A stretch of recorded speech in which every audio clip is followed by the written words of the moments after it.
That's not being recorded. So Annie, would you please tell a little bit about your experience and give us your ideas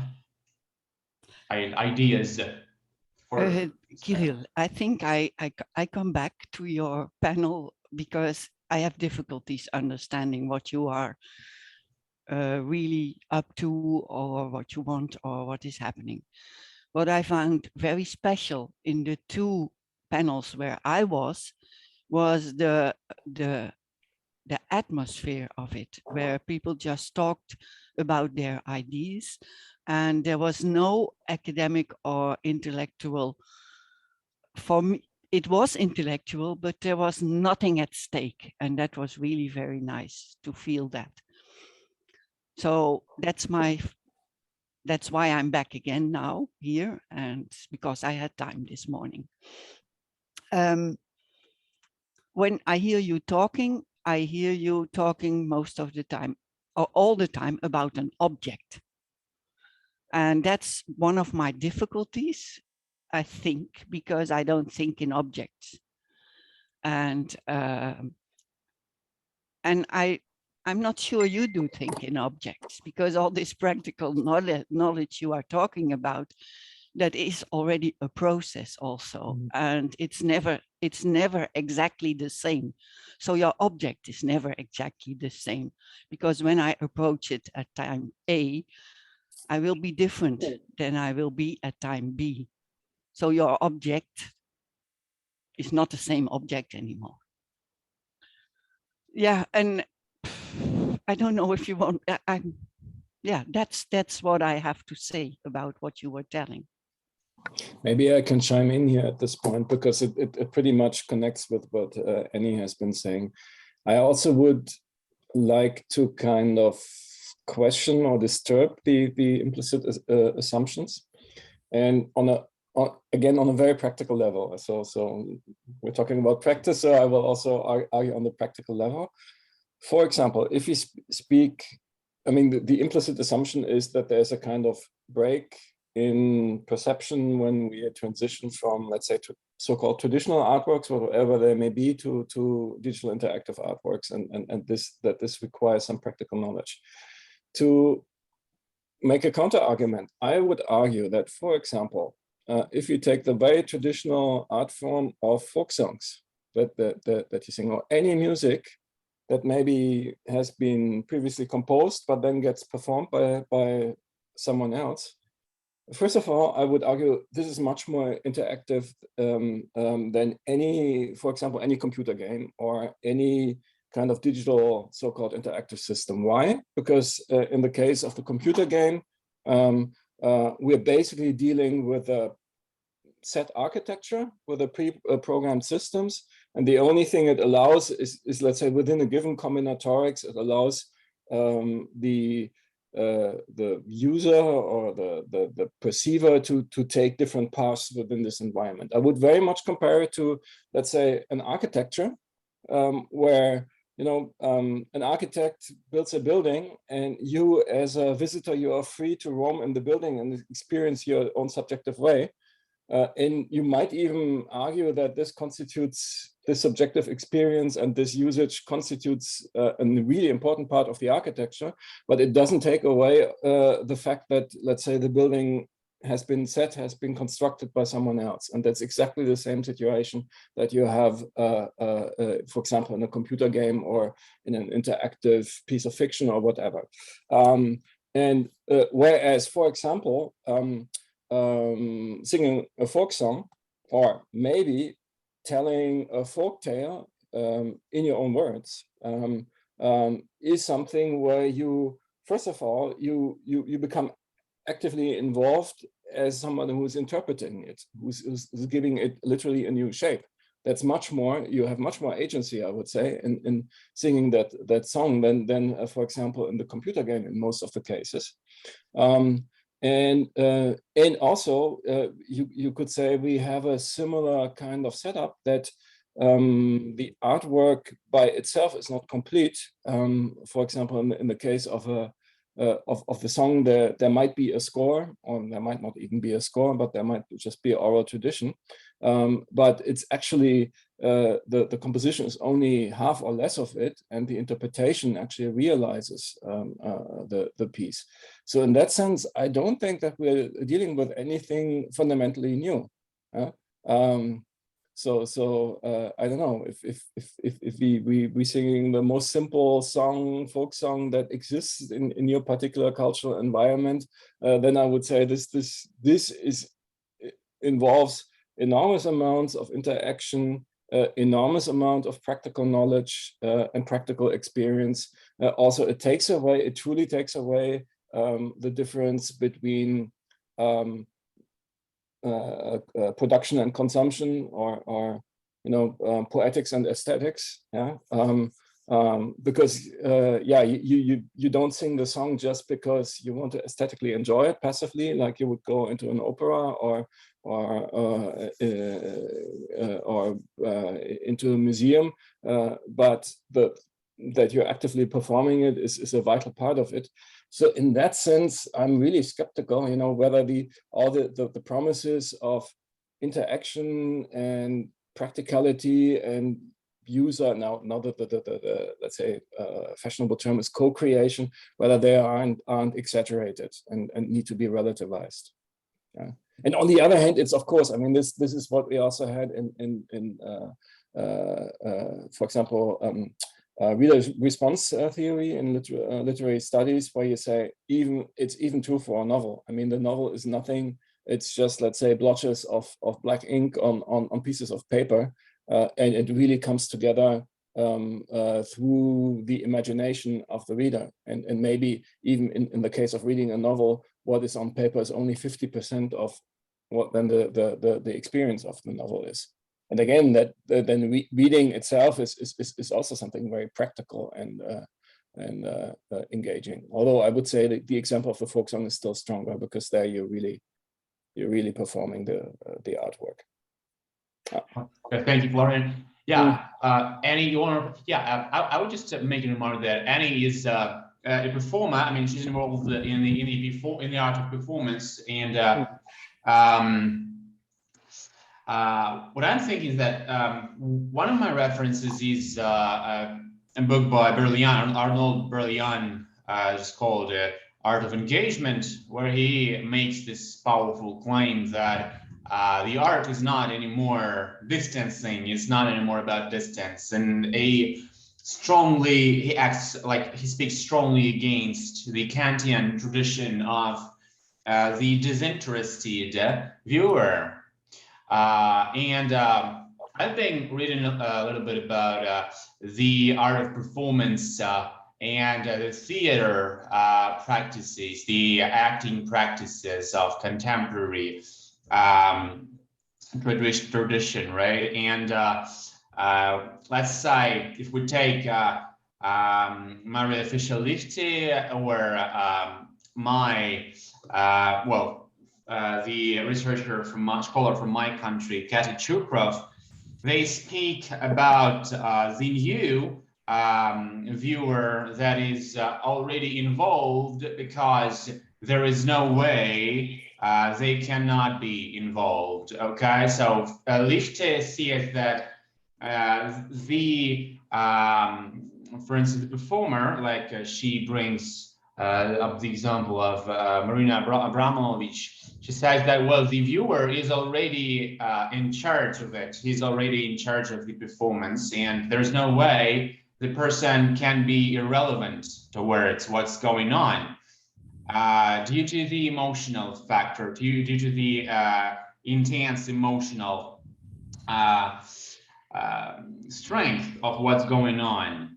To my mind, this is something that needs further investigation, because, and the same says Katy Chukrov, who speaks against Maria Fischer-Lichte concerning the division between what theater is and what performance is. She says these things are two very different things, but they kind of come in terms in how they see the viewer, that the viewer cannot be irrelevant because the viewer is already present.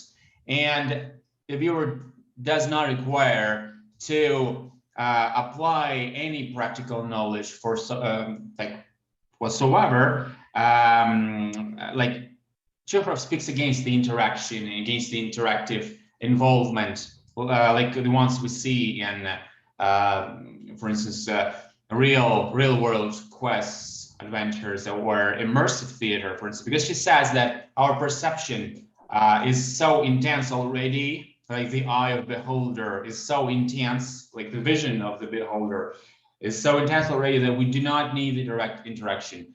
So I would say that this is a matter of, like, for me, this is problematic because these two scholars kind of, well, the preeminent ones, especially Fischer-Lichte, they kind of disregard the idea that a viewer can be irrelevant. Like for them, the viewer is always active. And that means that the activity of the viewer is somewhere in the heart of the performance itself or a theater play itself. So it means that we do not need much. Okay, me as a viewer, for instance, I do not need much to participate. I am already involved, and this is a kind of soft violence towards me. Okay, and this is what they are a lot about. Like, I'm not saying that all of them are about it, but for instance, if like Vienna actionism, like Joseph Beuys, for instance, I am kind of involved. It is that I am involved against my will. Okay, so my will as a viewer is disengaged. Again, this is supposed to be like what Berlian says. It's supposed to be interactive, but my will as a viewer is again disengaged because I am used as an object already. Okay, so my claim is that where is the productive? Where is the productive? I would say co-action between what I am, between what I do, and what's going on the other side. Okay.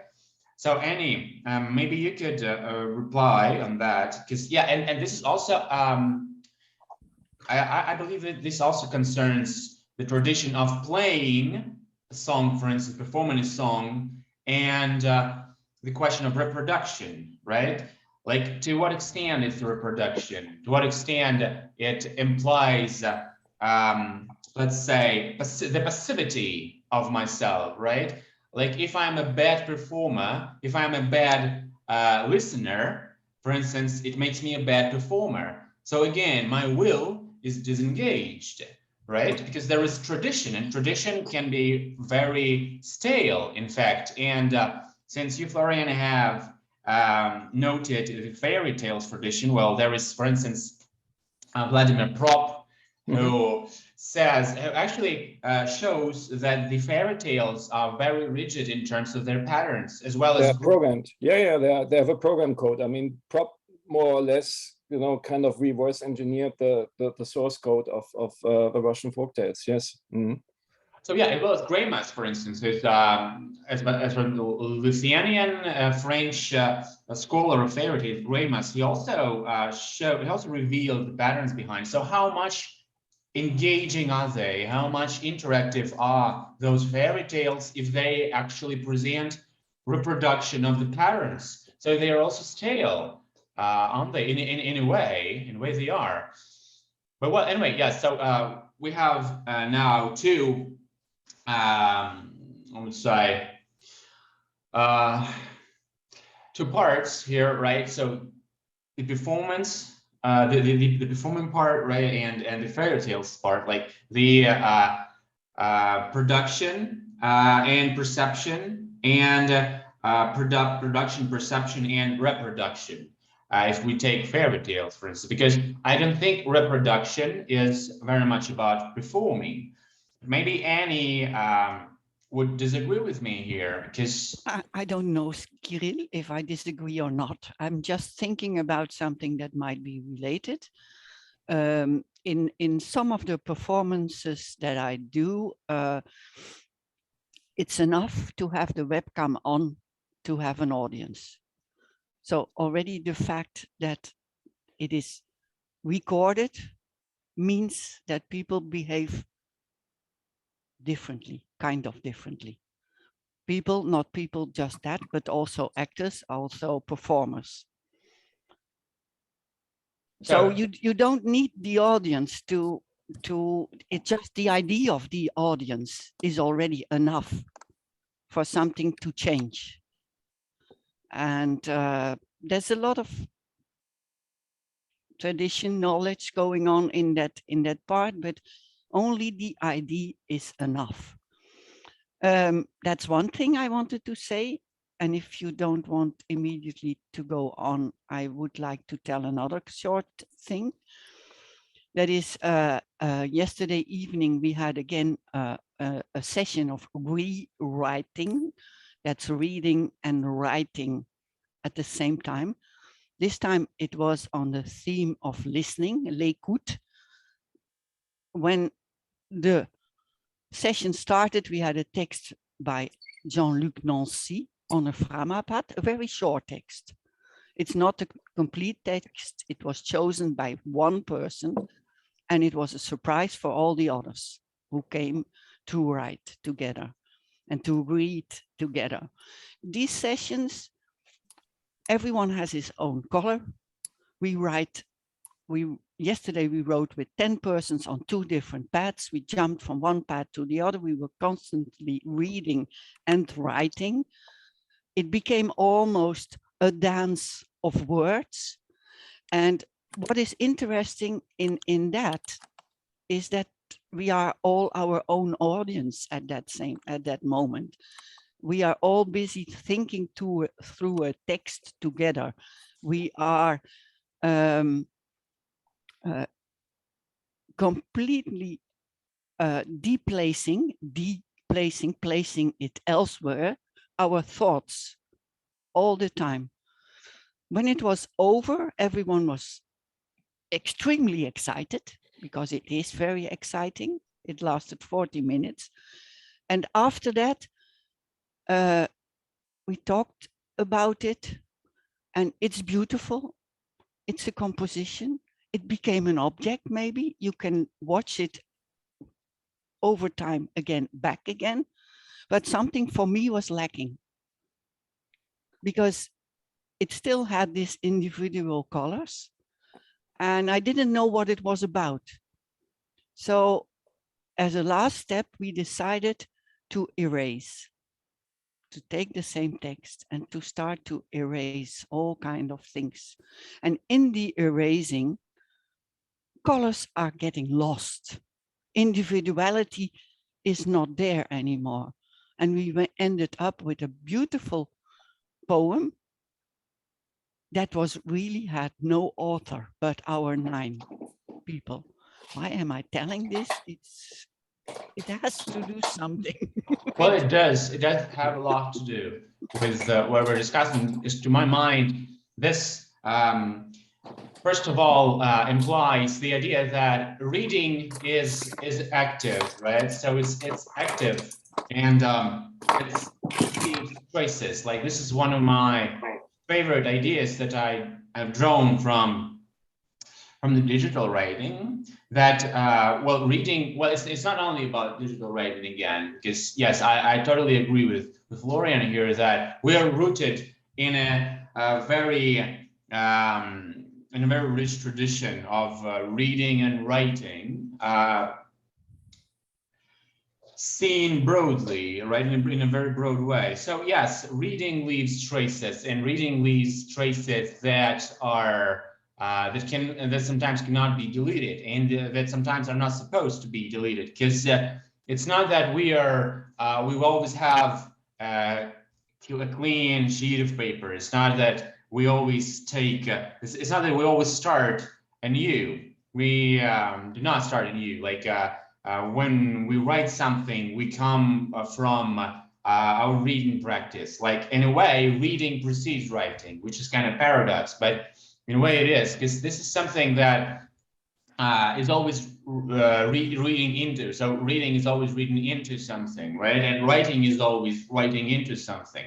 So this is always intersection between reading and writing. It has always been like that. Like with ancient Greeks, when they had rhapsodes and I believe it's like well, the poets and the rhapsodes, like the poets who would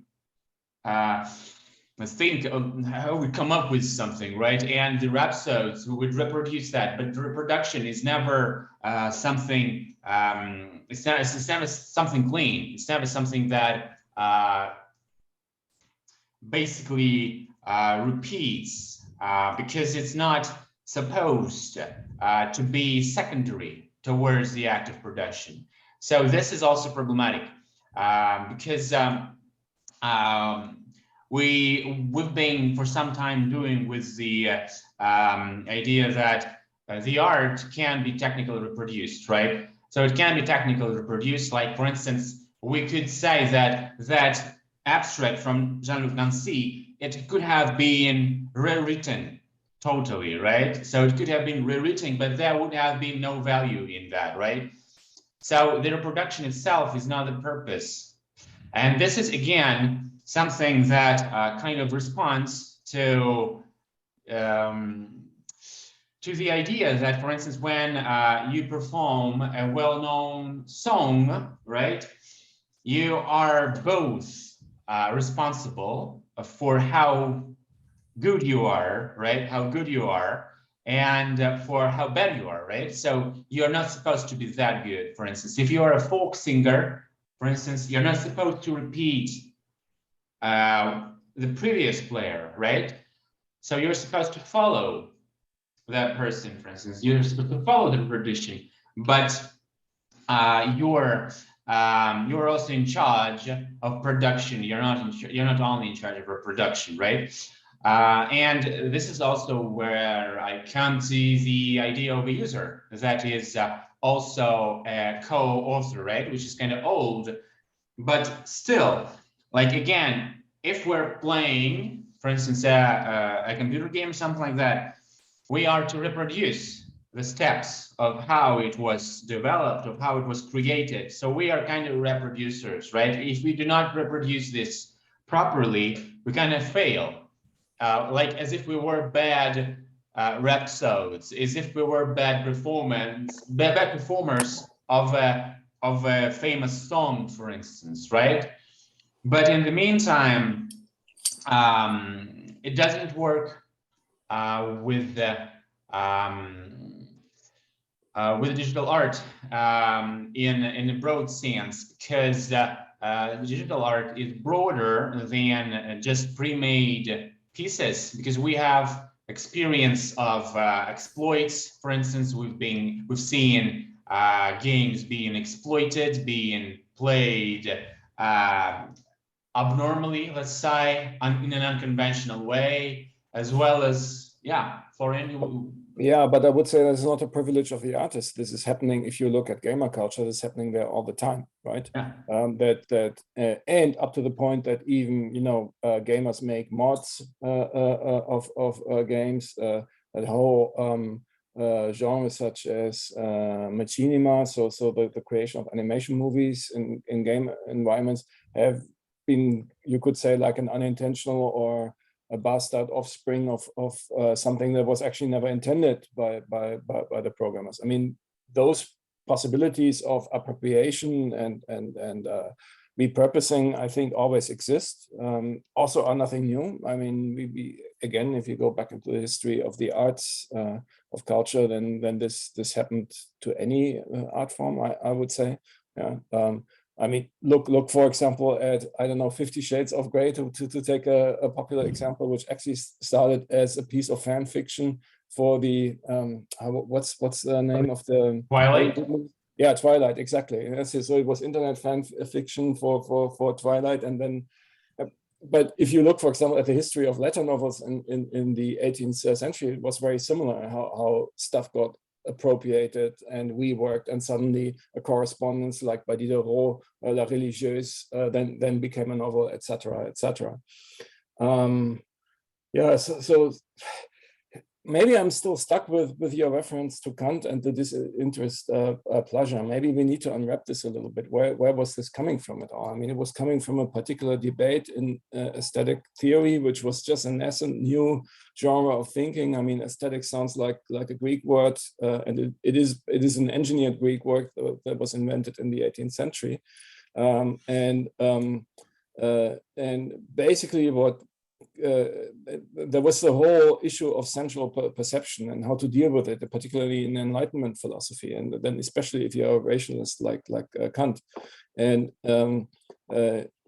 for Kant, in the critique of judgment, there was this particular problem: how can aesthetic experience be subjective, but how at the same time can there be something like a community aesthetic experience, right? This is almost like a logical problem. So if many people share the same feelings or the same impressions when having an aesthetic experience, but at the same time the aesthetic experience is super subjective, how is this possible? And then the disinterested pleasure was like his logical solution for this dilemma, to say, well, actually, you can have a pleasure that is not where you're not fully personally engaged. And it also has to deal, of course, with this idea of the autonomy of the artwork, right? As you said also in your proposition, where there's a question to which degree is it instrumental or not? So suddenly, then we really end up in this. Basically, here we have the groundwork for Romanticism and its idea of l'art pour l'art. Yeah, you can have a communal kind of removed, disinterested aesthetic experience that at the same time is non-instrumental. This is where we then, for example, get the division between fine art and applied art. That all happens with these aesthetic theories. That is what they introduce. This is how they restructure the whole field of the arts. And you could say that all these assumptions have been highly problematic from the beginning on. So maybe for example, the computer art forms that we now experience, which let's say where the making of is extremely visible.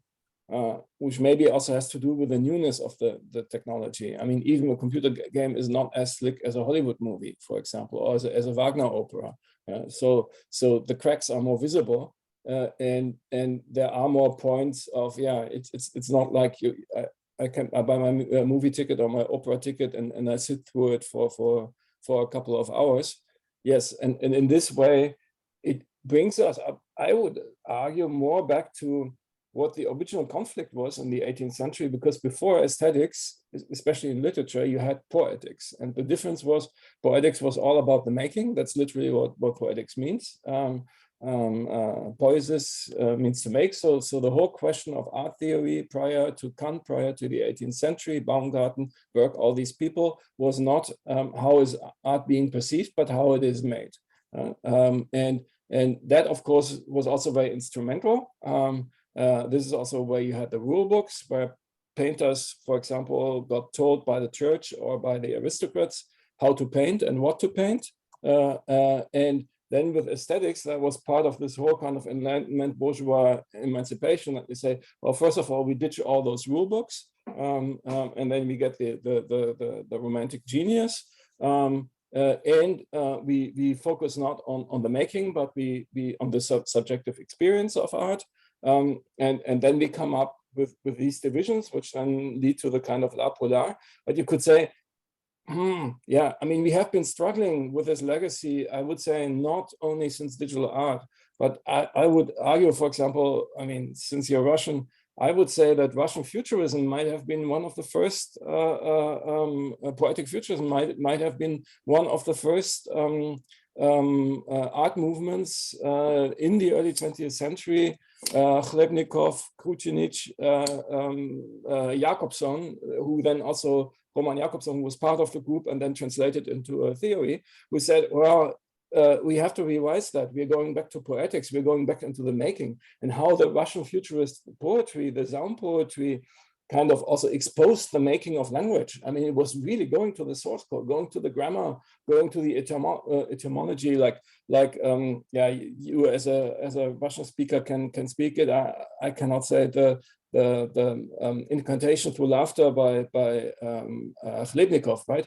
This is purely, I mean, there I would say that this is all about the texture, the source code of language, cracking it open, and turning that into art. And in Jacobson's theory of the poetic function is nothing else but that. It says basically you look at the at the programming of the language, and you bring that what is hidden, what you do not normally see, and you put it out. This is what he calls the projection of the principle of similarity from the axis of selection to the axis of combination. Or to simplify it, you could say what are, let's say, acts of choosing or making decisions in the grammar of the language. These acts of decision making are then suddenly written out in sequences where you can basically read the decisions that have been made because of all the grammatical and linguistic variations of the words being used in a poem. And yeah, I would say yes, and then I would say, look, we already had it there. This has been a conflict, or this has been put up as an issue since modernism. Modernism, in a way, kind of revised this romanticist l'art pour l'art understanding of art, and this is, of course, also why we got processuality. I mean, yeah, I would say already in Chlebnikov, and then it's also let's say it's no coincidence that their poetic practices were highly performative, and then also with the victory over the sun, you even had an early kind of avant-garde performance piece in that time. That suddenly that was what Romanticism and even Enlightenment had kind of shunned as being instrumental or rule-based, or etc., which was ditched, then came back and was reactivated and turned into processes, just like Annie described it. And since then, we're dealing with, let's say, what are the processes, what is the performativity of arts? That's been the big question since the early 20th century avant-garde, which is still not resolved. And maybe the promise of digital technology is, let's say, we always had these, let's say, technical problems of integrating processes with media, with reproductive media. The media always tended to be more fixed, tended to be more static than the performative processes. So, for example, in Fluxus, you had in the 60s, you had the scores, which kind of described, almost like musical scores, described actions to be performed, and then you had the actions maybe that could be registered on film and video, but even back then, before we had the internet, it was super difficult to distribute that film and video. You could only see it maybe, in 3 places in the world, in New York and Berlin and in Paris, and that was it. In some gallery which had copies of those videos or films, and that has changed. I mean, that has changed, and we have more fluidity between, you could say, publishing and performance. That of course is the virtue of the internet and of digital media technology, that we dealing with more fluidity in that respect than in the past. And where, let's say, the role of publishing is no longer just to document a performance, for example, through a book with pictures and the descriptive text or something, and then maybe also the score, but where we can integrate the performance into the publishing format. But I would be really curious to hear Annie about this, and whether she agrees or disagrees with what I tried to improvised as a kind of history of poetics and performativity. I was thinking I will ask Kirill to send me the video afterwards, because I want to re-listen to it. It's really interesting what you are telling, Florian. And it makes me want to go back to do some research on Chlebnikov and Jacobson and these kind of things, because I think it's exactly where I try to do things. And to find expressions that are still interesting and that are not following things that we all already know, and that makes us possible for us to think and do new things, to go new other things, to get out of the frame where we are. And what is technology for me, because that's a very simple thing. I think it started in the beginning with exactly what you ended with, Florian, with the fact that producing and publishing is and receiving is all in the same. That was NetArt, what was all about that. And that is what was attracted me to this universe. And then the universe became something completely different. It's not utopic anymore. And now we have to deal with that. So, and dealing with it means still trying to understand what it's doing to us. And I think that's what also Kirill is trying to, I think so. Well, yeah. Yeah, that's what you want to go against also. If I see some of your works, Kirill, I don't know where to go. Often I don't know what to do. And it frustrates me every now and then, and sometimes I get something out of it. And then I ask myself, why is he doing these kind of things? But like you might ask, why is Annie uttering on the screen? Why is she making strange noises? That Fluxus did long time ago already, but then in normal space. First of all, I would love to pose this question: what shall I do? Like, we do not ask this question when we approach an artifact that is already kind of made for us to interact with it in a distinct way, right? Like, this is something that happens with me when I watch some structural cinema, for instance, right? That kind of puzzle me, like for instance, what Pat O'Neill does, right?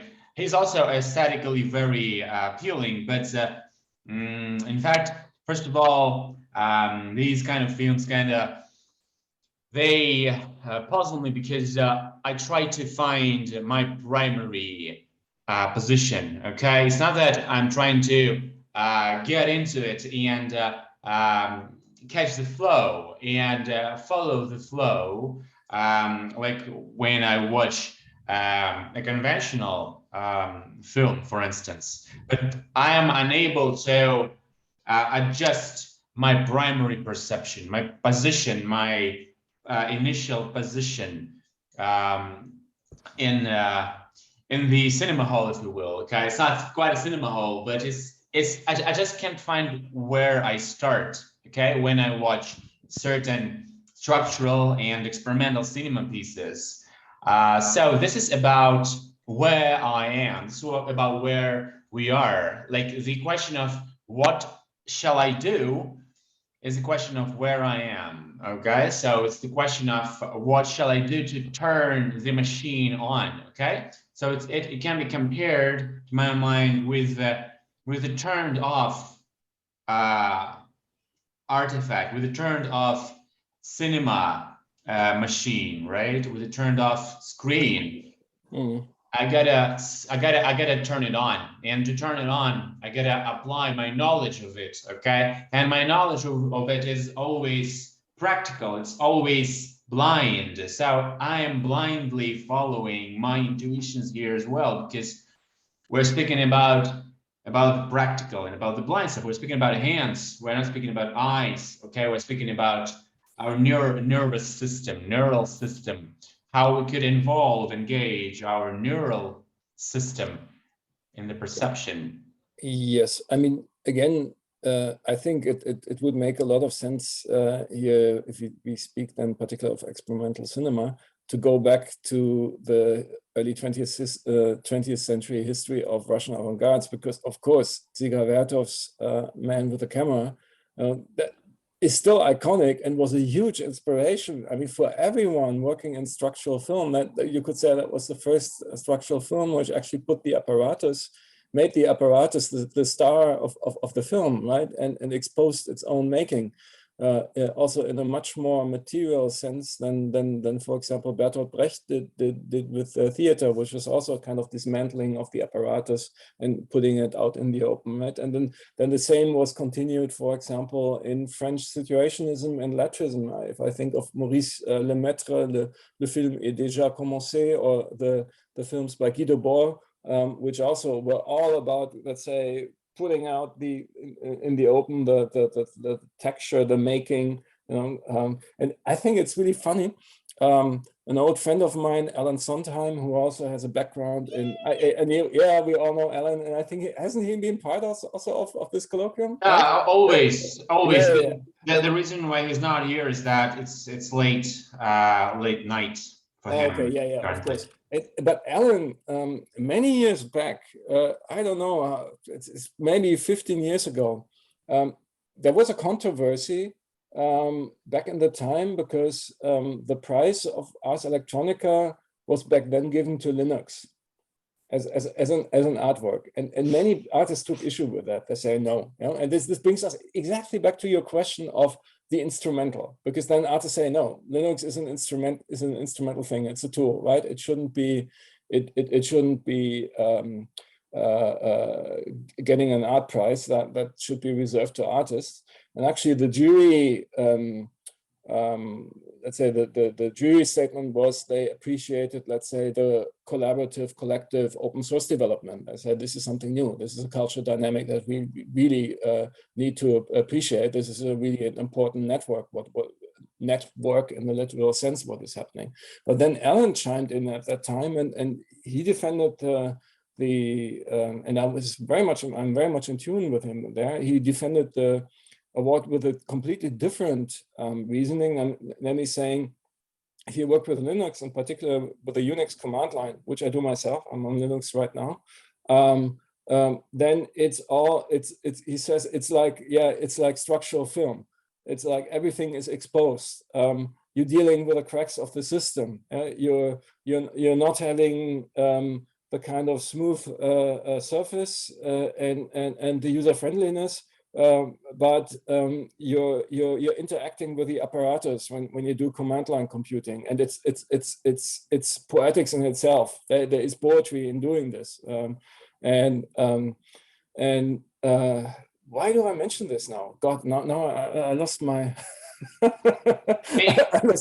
me, this makes perfect sense. Yeah. If you don't mind, I would respond to that. So first of all, short reference to the early Russian formalism, to the Russian avant-garde of the early 20th century. So first of all, it's always the art of unreadiness, right? So the idea is that you cannot see what's going on because you are an active participant. You're not supposed to see the result because you're an active participant, because the communism is not ready. Okay, so the way I understand it is that the art is not ready because the mission is not accomplished yet, right? So there are no viewers at all. Everyone was there were no viewers at all. Everyone was supposed to be the participant. So the left front of art, they accused, like, for instance, artists like Gorky or Tolstoy of being the viewers. Like, they were saying, you guys are not you not belong to what we do because you are the traditional artists, because you are the viewers and you use the frames.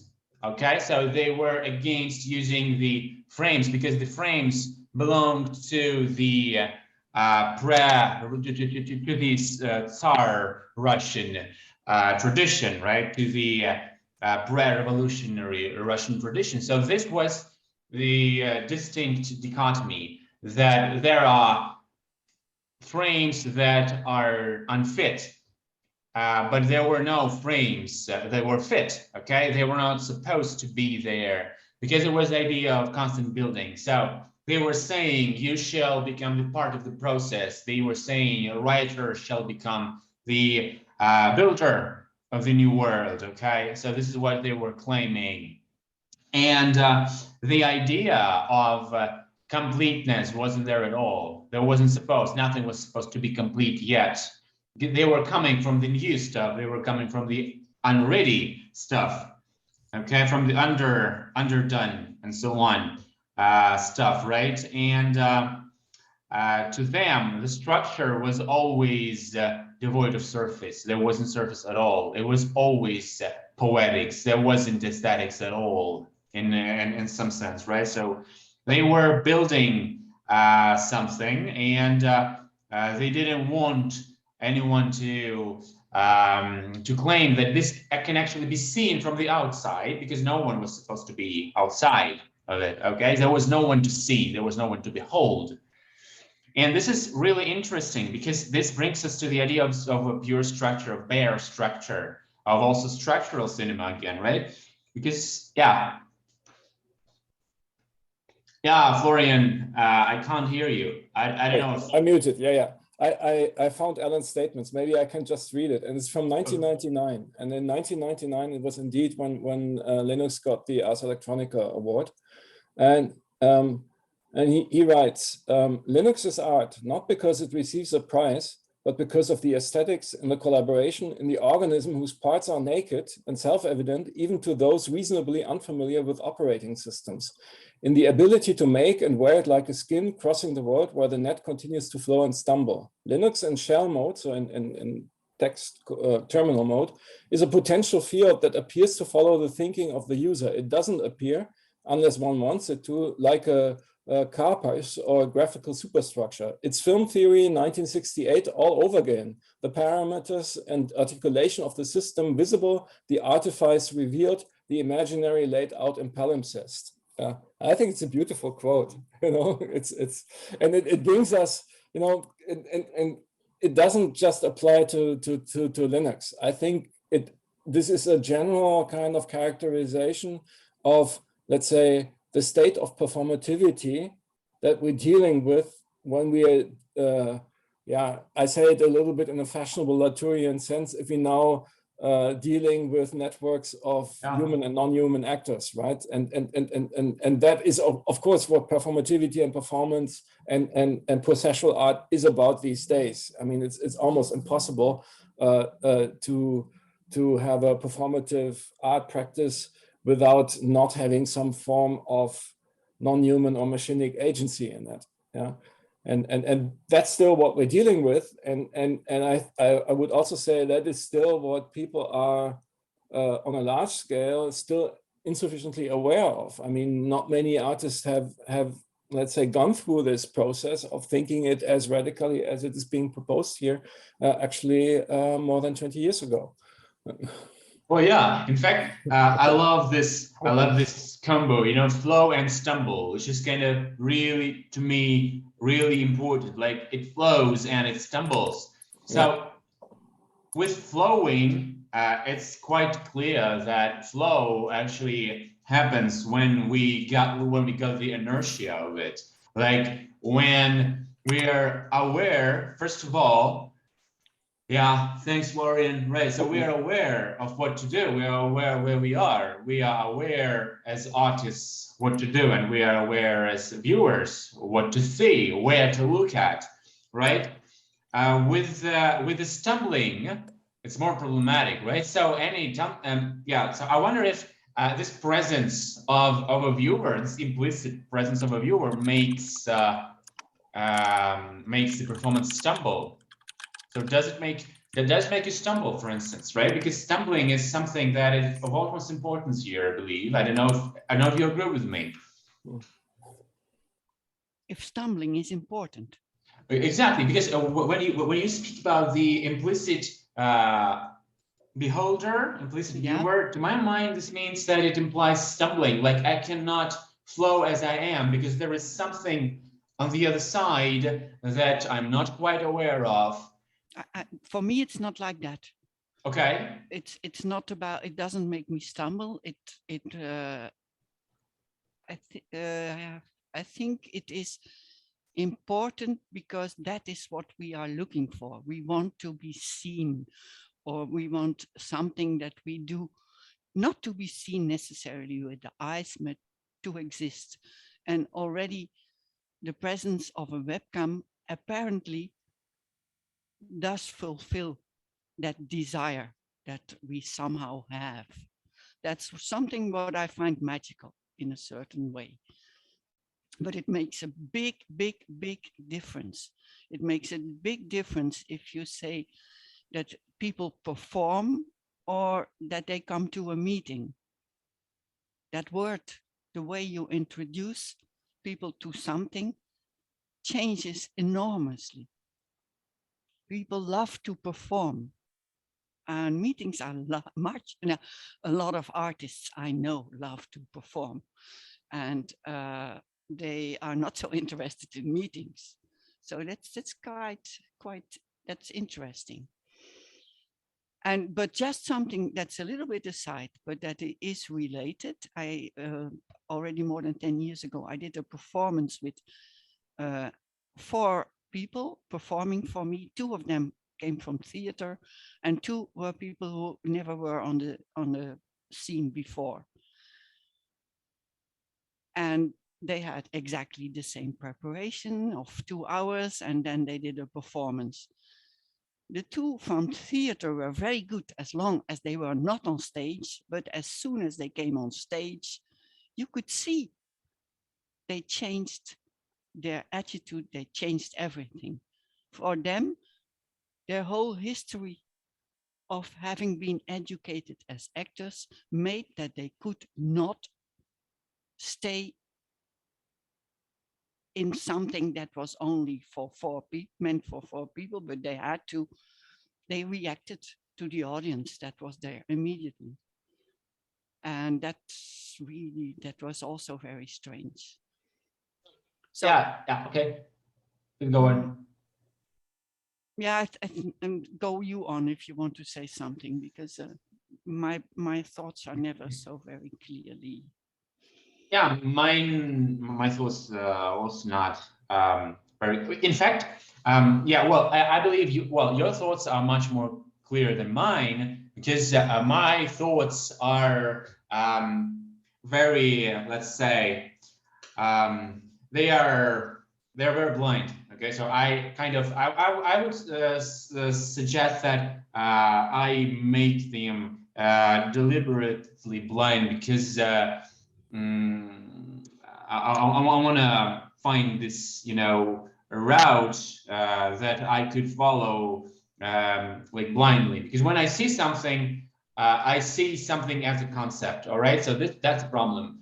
And I think Latour is one of the people who explicitly pose that problem when Latour says in the academia, like in a university, for instance, there is no explicit tradition of thinking about how we structure our thoughts. There is no irony in it. There's no irony in what's going on. For instance, in the universities, this is what he says, as I remember, like the university professors do not want to look at what they write to what they say. They do not want to distance themselves from what they do. Okay, and I believe Alan is from that tradition of practical thinking that can, for instance, that is not quite about conceptualizing. Like, conceptualizing is very important. However, deconceptualizing, I believe, is also really important, because this is again stumbling. Okay, and to my mind, yeah, getting back to the beholder over there, like, to me, for instance, I cannot be unconcerned with what it is if I do not know, like, for instance, yes, okay, so let's imagine that, yes, I also have this idea of a camera on, like, of a potential reader, okay, over there, and to my mind, this is something that is always a source of concern. a good concern, but still concerned because I don't know what it is. It does make me complete, but I don't know what it is. So it makes me complete with something I don't know. So it's almost a Lacanian problem, right? So this is incompleteness. This is by nature incompleteness, but it becomes complete with the external. It becomes complete with mystery. So to my mind, reader is probably the most mysterious thing about writing. And I could say that, well, I am now complete. Now, for instance, I have an implicit reader or something like that. Like there is a camera, there is a webcam on, and I am complete. I am okay. I am comfortable with that. But in the meantime, there is something mysterious about it, something that won't let me get 100% comfortable. Okay, and this is something that keeps me reinventing what I do, because I'm uncomfortable in a good manner, in a good way. I'm uncomfortable with that external element within my writing, like the reader.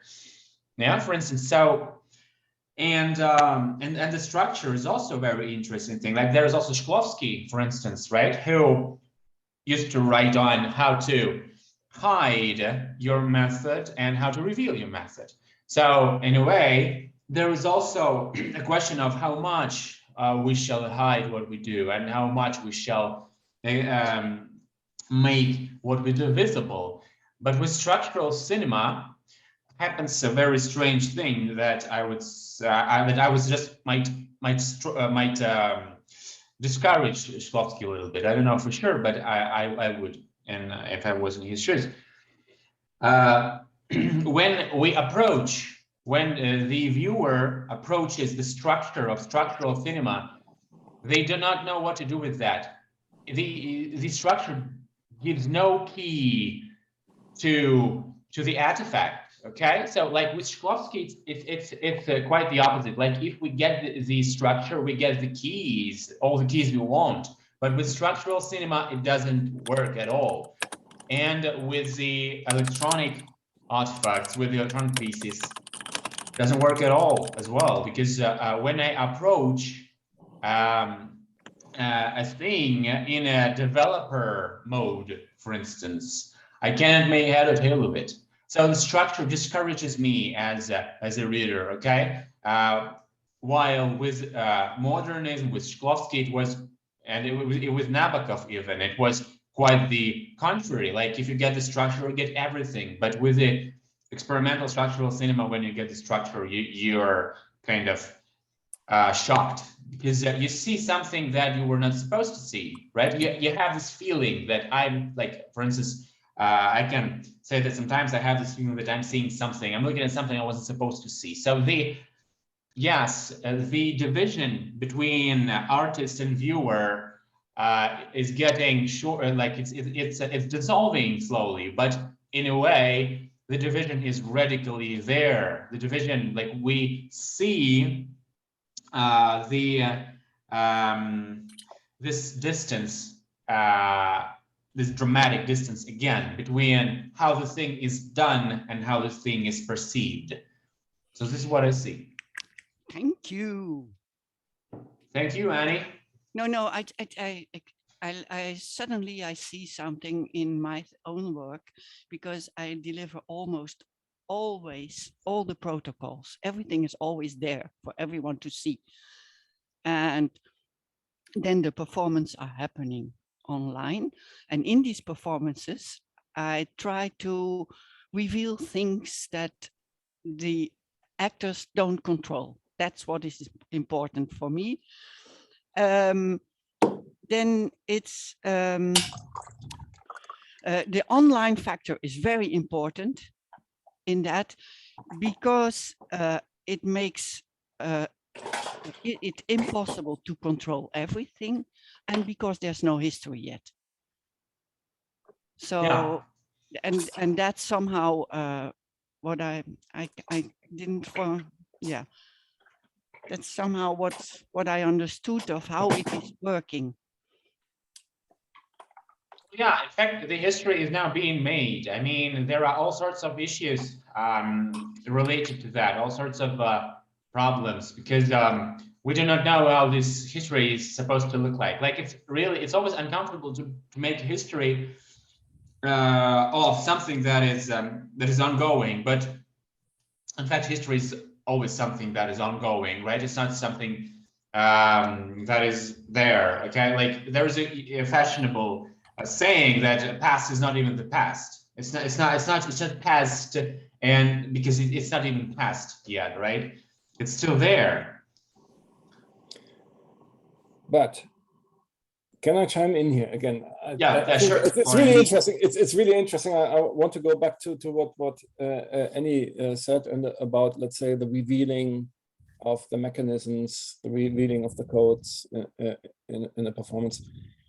I mean, for me, this was also one of the important things that net art did in the 1990s, as opposed to other genres and also more institutional genres of interactive art. And there's even a manifesto for that, which I think also, again, is brilliant and overlooked by Alexei Shulgin. It's called, Art, Power, and Communication. And he wrote this in 1996, still online on V2's website. And he wrote in this,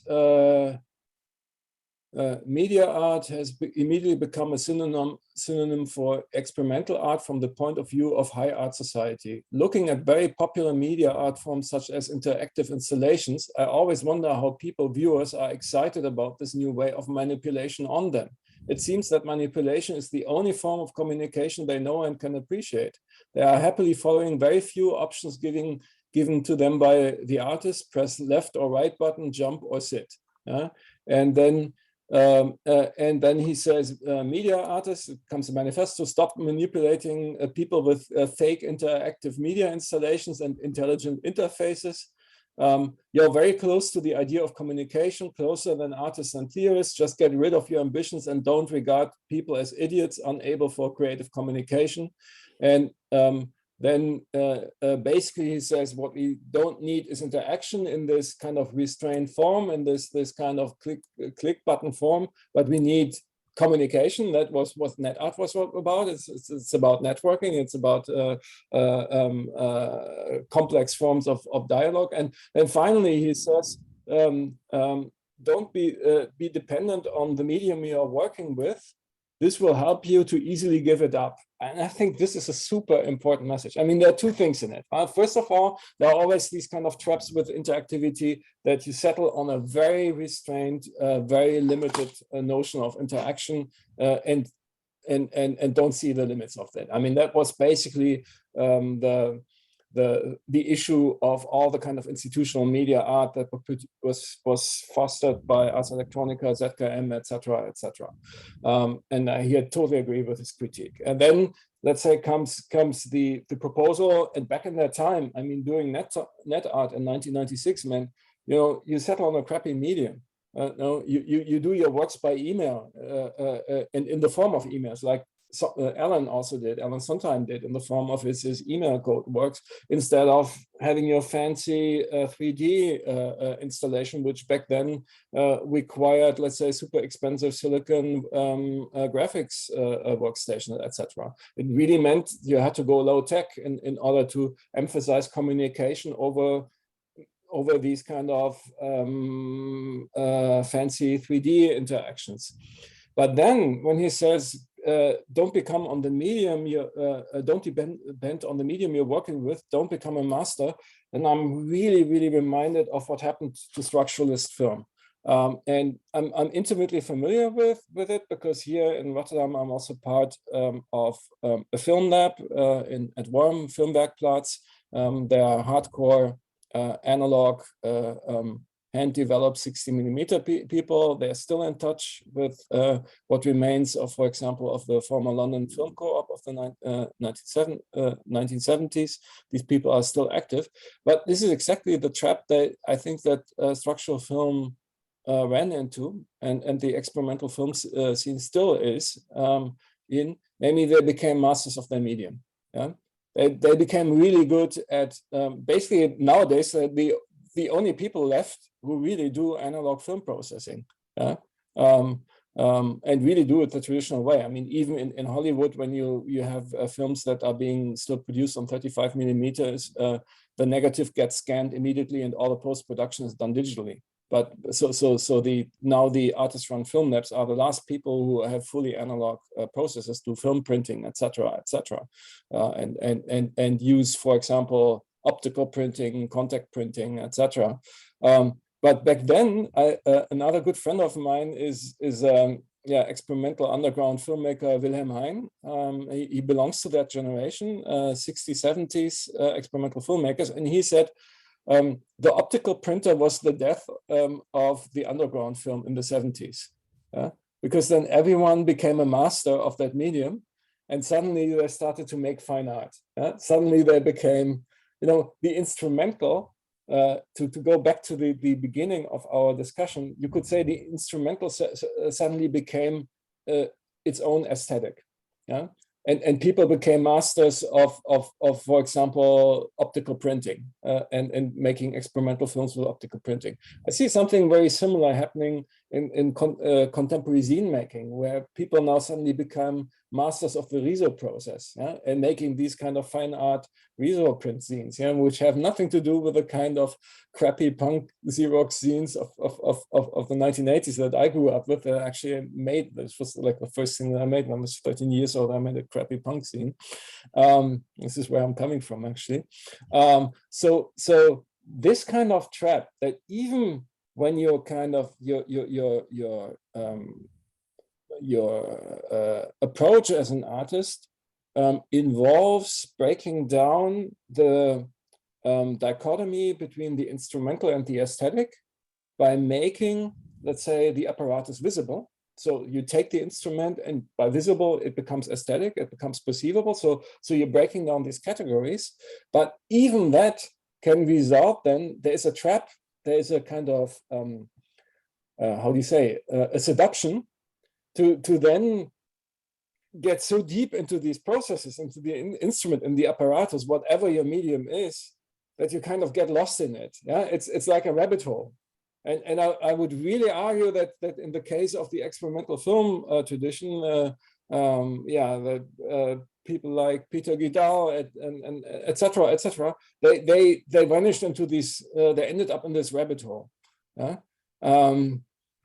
You could also argue that this happened to some of the people who were involved in net art, that they also suddenly ended up in a kind of medium-specific mastery rabbit hole. Well, I would suggest that there might be a problem that concerns what production is and what reproduction is. Because, for instance, I tend to compare what, for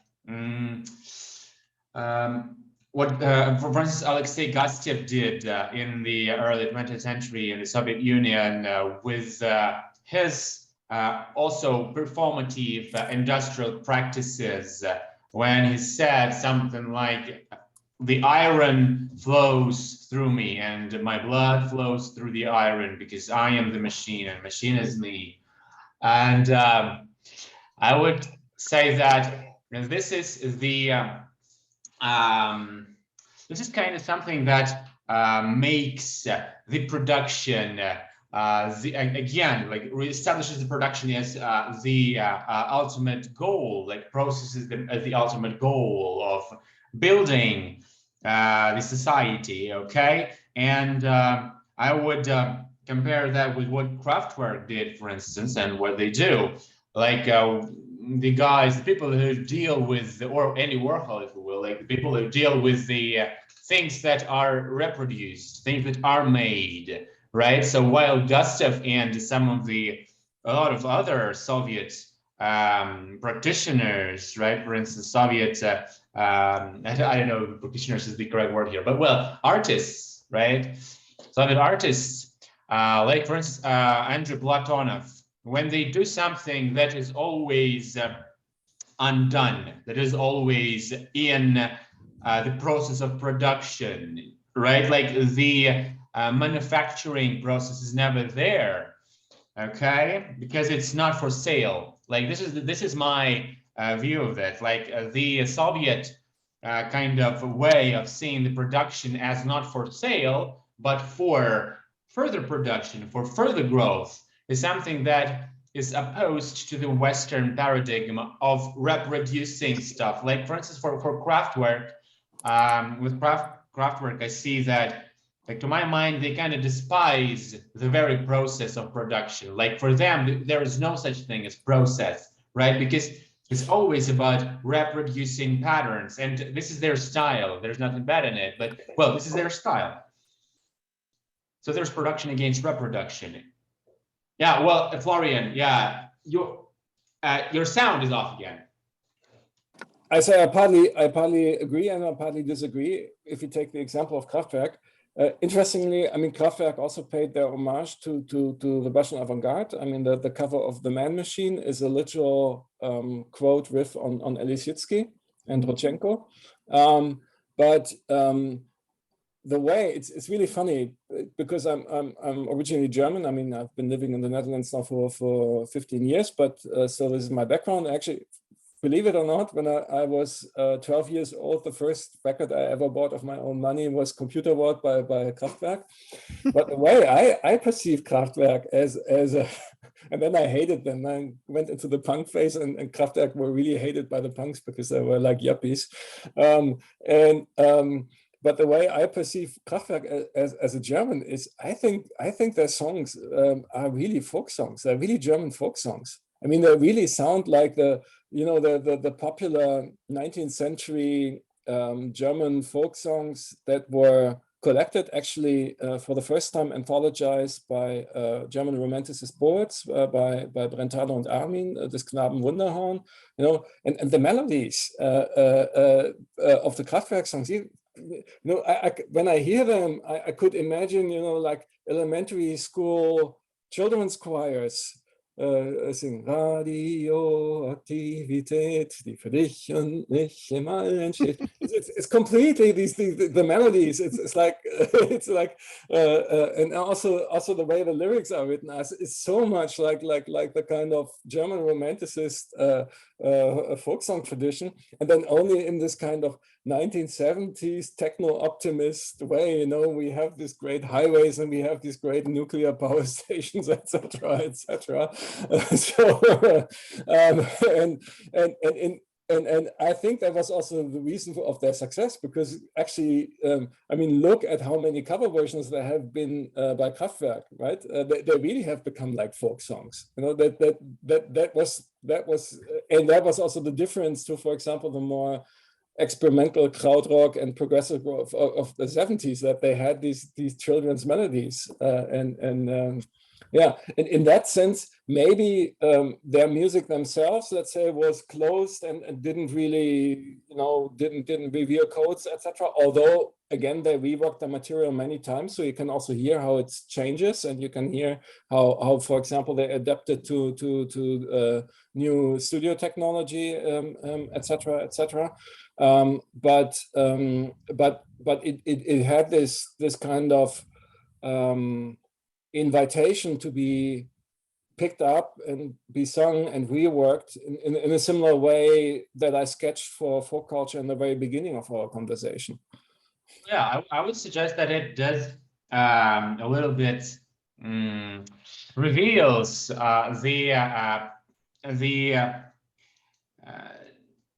nature, again, of folk culture that is very natural, but in the meantime, as Vladimir Prop shows or Cramer shows, it's patterns. Like, this is something that implies repetition. Okay, this is very tacit. Okay, but it also implies repetition. It doesn't often doesn't require. Maybe one could say it never quite implies reflection. Never quite implies thinking on that, because we are basically, we take pieces of puzzle of a puzzle, and we can restructure these pieces, but the pieces are there, like they are there. It's like Lego.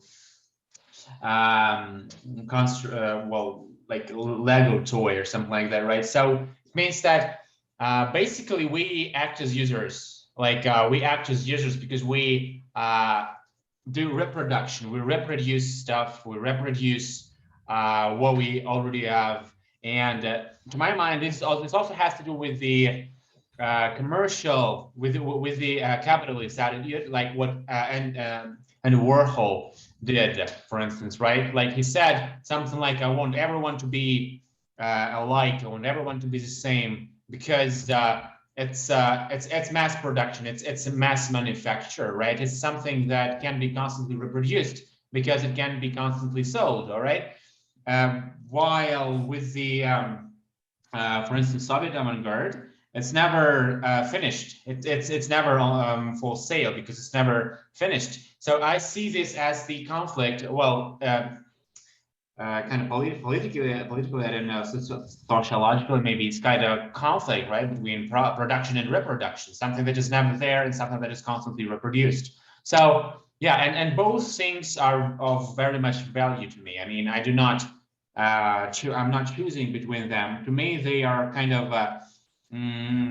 they relate to the figure of a viewer, right? So who is a viewer? Is a viewer supposed to follow the steps of production? Am I supposed to reproduce the steps of how it was made? And if I am allowed to go astray, to what extent am I allowed to go astray? Because with the book, for instance, with even the most complex books like Finnegan's Wake, for instance, I can go astray all the time because no one will stop me. But with for instance, an IF piece, with an interactive fiction piece, I'm going to be stopped because, like for instance, Adam Carter, for instance, or Andrew Plotkin would say, "Man, it's enough. You've gone enough. You've gone astray enough. Now I'm not letting you in. I'm not giving you a path because you got to figure out what to do. You got to figure it out." So that's quite a different story. So in this case, I am supposed to be the reproducer of the form, and the reproduction becomes valuable again because it now takes effort. It's now manual. It's not automated anymore. And my question is, again, what happens with the old media? What happens with the readers of the novels, for instance, when we ask them to what extent they went astray? They won't tell. I mean, I don't know to what extent I went astray when I was reading Crime and Punishment. I don't know because the structure didn't resist at all. There is no such thing as resistance in the traditional forms of art. This is what I'm saying. And with the digital art, it happens to be present. Like digital art resists our efforts to do. I'm not sure whether whether this is so can be stated in such a medium specific way. For example, whether all digital art does this. No. So for example, Geoffrey Shaw, no, yeah, clearly not. And yeah, that was what Alexei Shulgin was writing up against. He was writing up against these artists and putting out exactly this. So I don't think it's an intrinsic quality of the medium. And it's very similar actually. What you propose is what Roland Barthes in the early 70s described as writerly or readerly. So readerly is basically like 19th century realist novels, that suck you in where you're not aware of the texture, etc., that have this quality of illusion and can be consumed. Whereas the readerly would be something like, for example, Khlenikov or Joyce or Gertrude Stein, where the texture and the making actually of the text becomes visible, is being exposed. Everything that we have discussed here. So pretty much what we discussed here today, Roland Barthes in this text, it's called As Set, for literature. I mean, he was only referring to literature. He didn't think that this could also apply to other art forms and other media, but nevertheless, it's very applicable. But then again, I would say, you know, any medium can be made writerly, and any medium can also be made readerly. And maybe you know, it's only that in the early history or the early years of a medium, when the technology is not yet smooth, is not perfect, has glitches, etc., that the readerly quality is more prominent.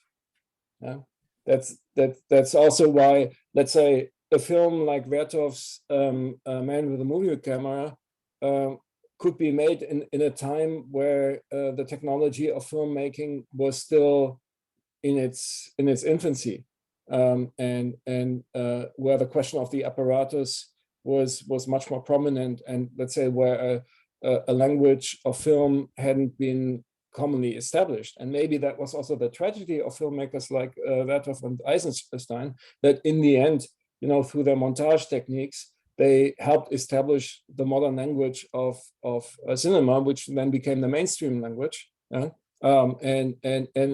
again helped to kind of create illusionist apparatuses like that of Hollywood, among others, not only Hollywood.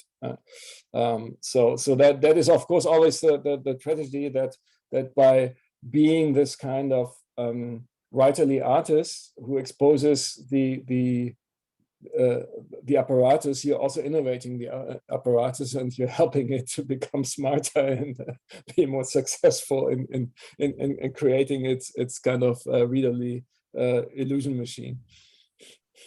Exactly. Yeah, this is about illusion machine. This is about and a really good example for that also in performance art. I mean, maybe now I would be super curious to hear Annie about this. I mean, I have been really amazed, completely baffled by the, you could say, almost retroactive career of Marina Abramovic in the past 15 years. And I think she made exactly this step. I mean, what happened is her performance art became mainstream, and it suddenly turned, let's say, a whole genre of highly experimental, also transgressive performance art from an early 1970s transition into something that became a kind of slick product, you know? And even a formula. I mean, she now calls it herself the Abramovich method, you know, and sells it to kind of rich sponsors in the US, and with a kind of center that was supposed to be built by Colas, etc., etc. So that means, I mean, that is a really good example how basically you can take anything. I mean, even the most deconstructive artistic approach and eventually turn it into a product. I mean, Marina Abramovic really is a striking example for me for that. Yes. Mm-hmm. You agree? Yes. Okay. I wasn't sure. Maybe you totally disagreed on me then. No. It's the art market. Yeah. So okay. Go ahead. Okay. So again, when an artist becomes okay. I will leave soon. So the same for me. I'm involved in the making of a music video here in my neighborhood, and it will start I have to be there in like 15 minutes. Yeah. Okay. So let me pose a question here. So when let's say an artist becomes too good, they lose something, right? So when artists become too good, they lose control. Yeah, paradox, like. Oh no, Marina Abramovic, I think, is totally in control of what she does. But I think she's exactly the example of that, what Alexei Shulgin describes in his manifesto. She became the master of it. She turned it into a mastery. You know?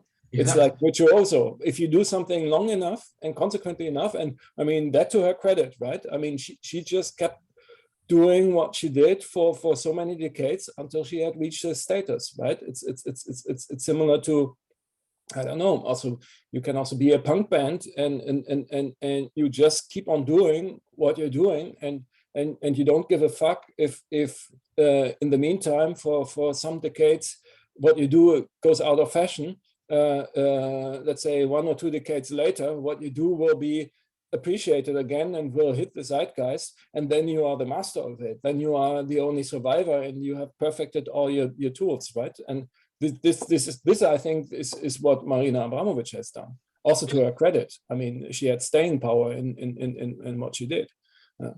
Oh, yeah, well, to my mind, this is delegation to the medium. Like, in my mind, when you kind of become too good at something, for instance, you kind of delegate yourself to the medium. Isn't that what you were saying about the structural cinema stuff?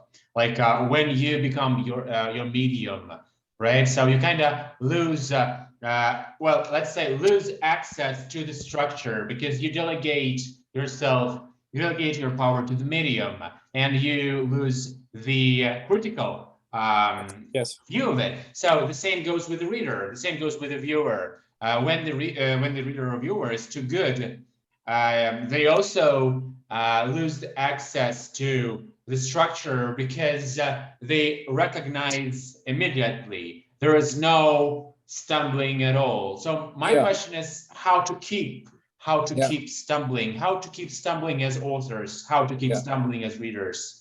I think in the case of structural film, you can really name it, because when it started in the 60s, 70s, it was a critique of the medium. And it was also a critique of the medium, of course, in relation to its kind of mass-produced or industrial aspects. So it was basically the anti-Hollywood, as radical anti-Hollywood as you could possibly be in every aspect, and down to the very core level of material aesthetics.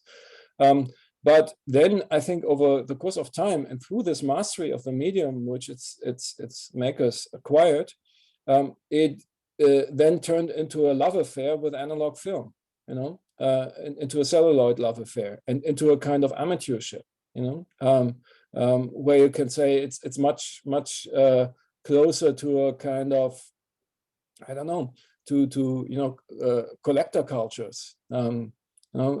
People who collect movie cameras or old film cameras, it becomes a kind of vintage, or almost like dealing with antique furniture or something like that, where you suddenly you know all about the wood processes and the carpeting, and you have become so good in your medium that suddenly you are in a kind of marriage with it. I think that's what happened. Yeah, and you can no longer break up that marriage because you have become codependent. And then it becomes a form of amateurism in the literal sense of the French word. So it's like the love affair. But that love affair also means that you no longer have the kind of critical vision or the deconstructive vision that you had at the beginning of it. And yeah, so I think you need another motivation than the structure. You need to stay with your motivation, your original motivation. And if you stay there, then you will adapt your structure all the time, and you will evolve. You will never be famous. Well, this pretty much sums it up, isn't it? Yes. Okay, I think these are the wise words to end. I really enjoyed. Thank you very much. As well, yeah. Thank you very much for coming. That was brilliant. That was. Okay. I will send you the video. Okay. Yes, I would be very happy to have the video. Yes. Okay. Thank you. Thank you, Florian. Thank you, Annie. Bye. Yes, thank you, bye. Kirill. Bye. Bye.